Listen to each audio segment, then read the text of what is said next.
Hello,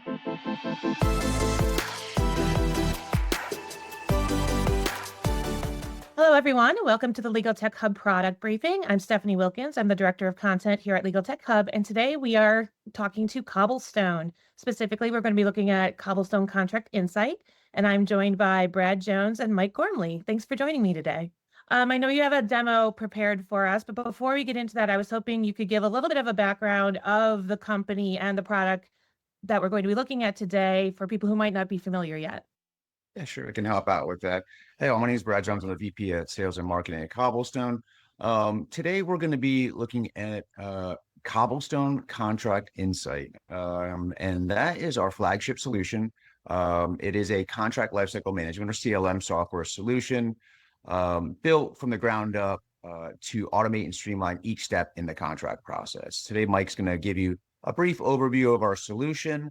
But if anyone's interested in a follow-up, a more in-depth solution overview, we are able to, again, automate and streamline each step from the contract request, internal approvals, online contract authoring from playbooks and templates and clause libraries, online negotiations, electronic signature, obligation identification and extraction, searching, reporting, compliance, and more. So I'll pass it off to Mike to give you a little overview of what we'll be going through today. Great. Perfect. Yeah, thanks, Brad. Thanks, Stephanie. And I'll begin sharing my screen here. So like Brad mentioned, the Contract Insight Enterprise solution is that full flagship product, but really kind of what I want to focus on today is really a very small subset within the entire life cycle of a contract. But a lot of the times, this small subset is sometimes the most tedious or the most high risk or concerning part of the contract review or the contract lifecycle. So the system itself is just a web-based solution. So when the users do have access to the solution, it will take them to a home screen or what we like to call a dashboard here. This is all completely configurable. So there's quite a few out-of-the-box options. This is completely configurable to each organization, each user. So this login page could be completely tailored to their experience. But the kind of use case that I want to touch on is the situation where we are looking to initiate internal contract reviews when it's coming off of a third-party contract. The vendor sent us their paper. We want to get it in the system and start automating those internal reviews and approvals, whether that's through manual review, or we're also going to touch on a lot of the agentic-driven automation as far as risk analysis, playbook comparisons, red line suggestions, and much, much more. So how we're going to essentially have a user kick this process off is they're going to take that document that comes over from the vendor. It could be a Word doc, it could be a PDF, and they're simply just going to drag and drop. We do also offer complimentary Outlook plugins where we could kick off this project right from an email itself if we would like. Now I'm in the desktop edition. And we're going to now use this file to create a new record. Now, I uploaded a single file. You could also drag and drop multiple files at one time as well. You're not limited to just one. But once we come in and confirm, hey, I want to kick off the contract creation process, basically this drag and drop's now going to route the document through what we call our Wisdom Assistant or Wisdom Agent. What's going to be processing, and I'll kind of talk through all of these quick little pop-ups you're seeing, is essentially what Wisdom is doing is first, it's OCRing that document. So even if you're uploading a scanned in or image-based PDF, it's going to OCR it, making it paged, indexed, and text searchable. Once it is OCR'd, it's then going to go through a few different stages within its review. The first stage is it's going to immediately start extracting key contract information that your organization has tagged within the system. Again, this is all configurable, but my system's set up to pull out key information such as the title of this contract, the counterparty or vendor we're doing business with. It can also pull out actual clause or terms. Hey, what's the project scope or the SLAs that they're proposing? But it can then kind of pinpoint key information within a clause. So not only is here's the SLA clause they're proposing, what's the uptime percentage tied to this agreement? What's the SLA credits if we or the vendor doesn't hit that uptime percentage, so on and so forth. Again, all configurable. Some of you may be looking at this saying, hey, project scope has nothing to do with our contracts. Warranty, indemnification, nothing to do with our contracts.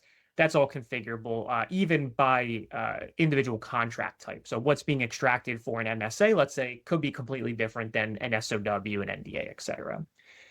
Now, I'm not going to spend an exhaustive amount of time on this screen, but we can also see some key information. Here are those other stages within that agentic wisdom review.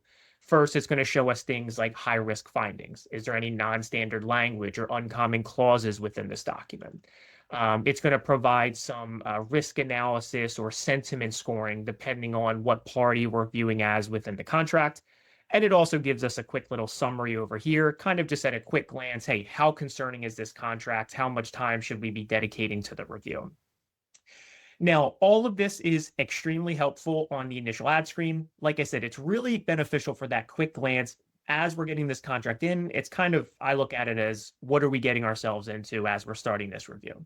Mhm. Now, I'm not going to deep dive all into the red line suggestions and the risk findings, because I'm going to show how all of those tools can also be kind of incorporated in the negotiation portion itself.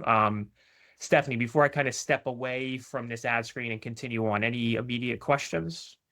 No, I'm glad you pointed out that it is customizable. I think that's an important feature. So it looks good. Perfect. Thanks for that.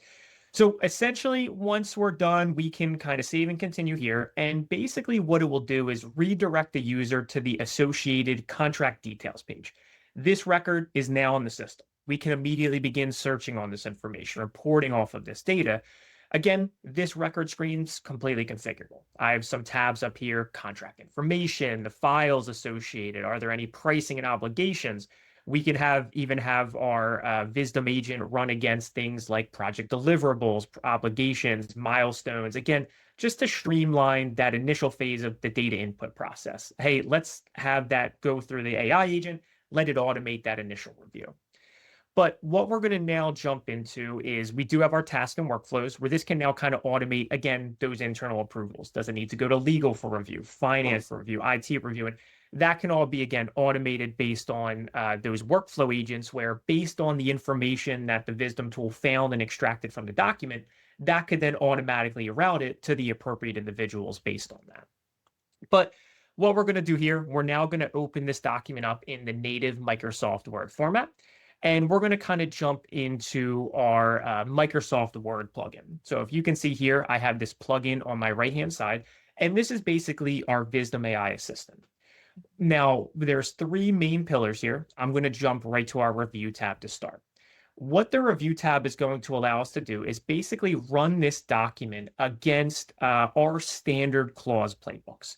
Now, this is, again, completely configurable to each organization. So if they have their own standard playbook or business parameters or what they consider high risk or not high risk, that can all be set up within this playbook. And that could be as broad or as granular as they would like. They may just have a general legal playbook for all contracts. They could get very granular and say, hey, well, we have certain parameters and playbooks for an NDA versus an MSA, et cetera. And then if an organization, maybe they're not kind of at that point where they're like, hey, we don't have playbooks defined yet, but we still want to get the benefit of the artificial intelligence and redline recommendations and negotiation suggestions. We do have an out-of-the-box industry standard option, which will allow them to run it against, again, industry standards. So they're not pigeonholed to say, hey, you have to configure it to start using it. They could use this on day one of the system. But we're going to run it against our legal playbook. And again, what Wisdom is now doing is it's analyzing that vendor contract. It's comparing it against our clause playbook and our clause library, and it's basically going to provide bits of feedback. And there's going to be kind of three main types of items that it's going to provide feedback on. It's going to provide us any language that is deviating from our standard. Hey, this does not align with what we consider best practices or low risk for us.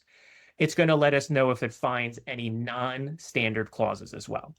So we can come in here. Let's take a look at some of those deviation from standards. It's letting us know that the confidential obligation is deviating from our standard.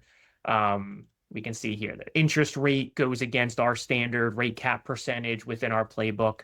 At any point, we could see where within the document this language is being pulled from. So we can see here's the clause the vendor's proposing. And then we can now come in here and ask our Wisdom agent to basically compare their language versus our playbook and provide recommended red lines that are going to align with our standard playbook or our standard clauses. Now, it's not going to be a full clause swap. It's not going to say, hey, just strike their clause, insert your standard and see what they say. It's going to give that true kind of precision red line recommendation. Again, that true negotiation. We're trying to align on terms here. So it's going to give us a few different options, again, to still align with our standard while not deviating too much away from the ultimate goal of this clause. Once we pick our selected option, we can hit replace. And again, it's doing that precision redlining. It's not doing entire clause swaps or anything like that. Now, we can see here, if I jump up to the very top at our findings tab, it also gives us a little to-do list or a checklist. Hey, let us know, here's the 4 findings it found. So far, we've reviewed one of those 4 findings. We're 25% complete our role, essentially. And same thing as we go through here, if we took a look at some of those non-standard clauses, we can see that it finds some of those non-standards. And I can also take manual action, say, hey, this is non-standard. We don't have a standard language around this in our playbook, but we're fine with what they're proposing here. I can just confirm this is acceptable, and our findings continue to update here. Nice. So again, this is going to be that very helpful, again, checking against their internal clause playbook. It's checking against what they define as, high risk or concerning or not concerning. And then we also have our middle column here, which is our kind of more true assistant based. That's agentic, prompt based questions, conversational chat.